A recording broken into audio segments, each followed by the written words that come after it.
Big soap bars. These bars are 5 to 6 ounces. They're heavy.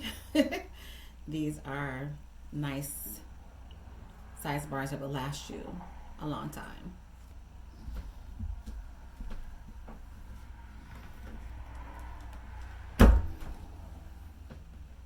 This is what I would call a hand slice. So I set these to the side and these become hand soap bars in my house and at my business. So nothing goes to waste. The ones in the back, so like this one and this one, are actually a little bit bigger because of how the cuts are. I do have customers who ask me to give them a back if I have it. So I've started putting these like to the side of how I organize them in my shop.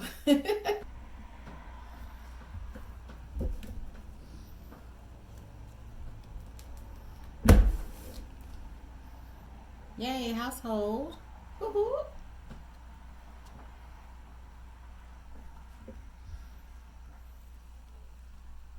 That's the end.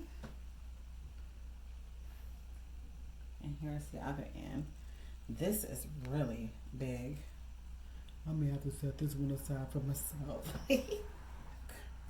This looks amazing. Look at all those oats and honey in there. Hive.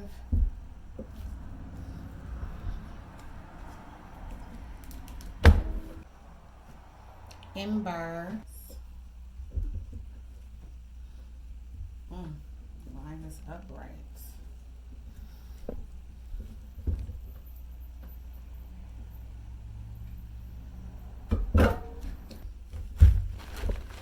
So far that is 6 loaves. And I have 5 more to go. So I'm making really good timing. Let's go.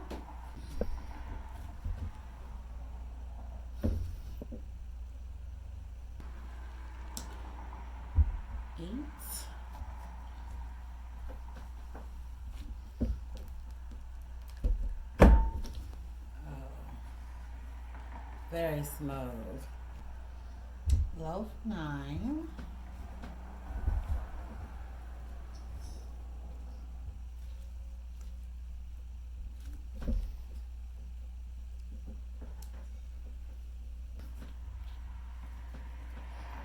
Their pretty face.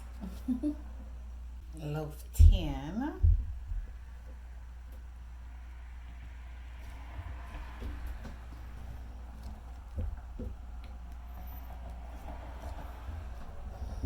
Sometimes I cut these crooked. That's a crooked one. So what happens when it's a crooked one? The back. So this is one that's cut pretty good. And the crooked ones, the back gets chopped off. People still love it because it's still a bigger part, but look at that. Oh, it's still a big bar, bigger than the other ones, and people still love it, so it's okay. I have cutting skills. I didn't say I had the best cutting skills. So this is the last one. I'm gonna try to actually cut a little bit more on this side because I hit this during molding, and this is it.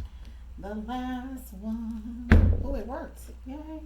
And I still took some off on the other side too, but I got rid of that, and now you have this one. Very nice. Number 11. So I hope you all enjoyed watching this video with me and cutting these amazing oat milk and honey unscented bars. And until next time, love and peace, peace and love. Bye.